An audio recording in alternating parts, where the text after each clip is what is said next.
The first time I warned the CEO, he laughed. Not a polite laugh, not a nervous laugh, a real laugh. The kind people give when they think you're completely wrong. And that was the moment I knew something terrible was going to happen.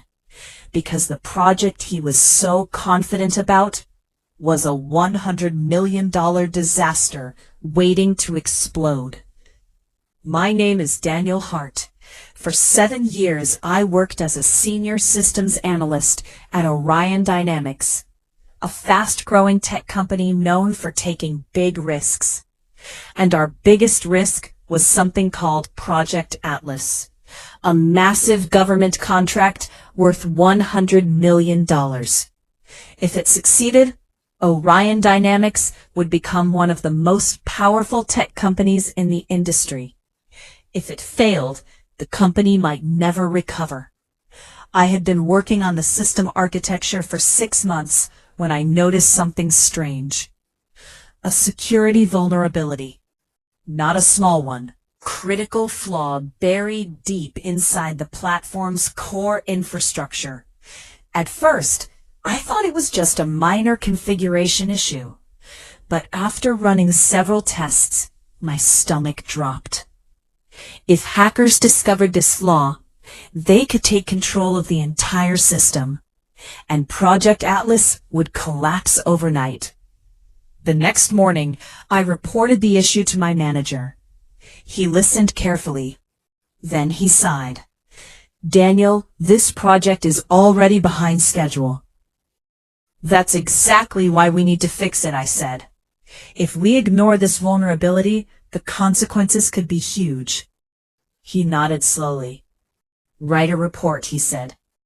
So I did. A 17-page report explaining the vulnerability, the risks, and how to fix it. The solution would take 3 weeks. The report would take 3 weeks. The report was sent directly to the executive team, including the CEO. 2 days later, I was called into meeting. The CEO himself was there. His name was Richard Lawson, a confident man with a reputation for aggressive decisions. He didn't waste time. "So," he said, flipping through my report, "you think this flaw could destroy the entire project?" "Yes," I said calmly. "If it's exploited, the whole system becomes compromised." He leaned back in his chair. Then he laughed. "You engineers always think the sky is falling." The room chuckled. My manager looked uncomfortable. "Sir," I continued, "we ran simulations. The vulnerability is real." The CEO closed the report. "We launch in 3 weeks," he said. "Fixing this would delay the project, but ignoring it could." He raised a hand. "Meeting over." And just like that, the warning was ignored. The promotion that wasn't.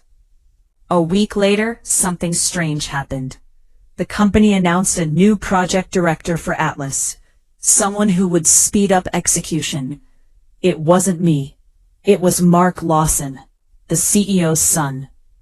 Mark had only been working at Orion for 8 months, but suddenly he was leading the most important project in the company. During the announcement meeting, Mark smiled confidently. "Don't worry," he said. "Atlas is going to be huge." I raised my hand. "What about the security vulnerability in the core architecture?" The room went silent. Mark looked at me. Then he shrugged. "Our engineers are handling it." But I knew the truth. No one was fixing it. The quiet weeks. The next few weeks were tense. The launch date approached. Executives celebrated early. Investors praised the company. Press releases called Atlas a revolutionary breakthrough. But inside the engineering team, everyone was nervous. Because the flaw still existed. And I knew something else. Hackers always look for large government systems. And Atlas was about to become a very big target. The launch event was massive. News reporters, government officials, investors. The CEO gave a powerful speech. Project Atlas will redefine the future of secure digital infrastructure.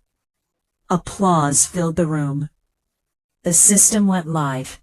For a moment, everything worked perfectly. But then, exactly 4 hours later, started the collapse. Servers began shutting down. Security alerts flooded the network. Within minutes, the system was under attack. Hackers had discovered the vulnerability, and they were exploiting it in real time. Entire databases were exposed. Government clients panicked. Engineers rushed through the halls, trying to stop the damage. But it was too late. The attack spread through the system exactly the way my report had predicted. The $100 million project collapsed in a single night. The next morning, the company was in chaos. Investors were furious. Government officials demanded answers. The board of directors called an emergency meeting. And for the first time, they asked for me. I walked into the boardroom quietly. The CEO looked exhausted. "What happened?" a board member asked. I placed a printed document on the table. Said, the same 17-page warning I had written weeks earlier. The board members read it in silence. Every prediction, every risk, every solution, it was all there. One of them looked at the CEO. "You ignored this?" The room became very quiet. But that wasn't the real twist, because something else had happened weeks earlier. After the CEO dismissed my warning, I had quietly contacted someone, a cybersecurity firm that specialized in government infrastructure. I showed them the vulnerability. They were shocked. 2 weeks later, they hired me. And together we built a secure alternative platform. A system designed to solve the exact problems Atlas had ignored. When the Atlas project collapsed, the government client needed a replacement immediately. And guess whose system they chose? Ours.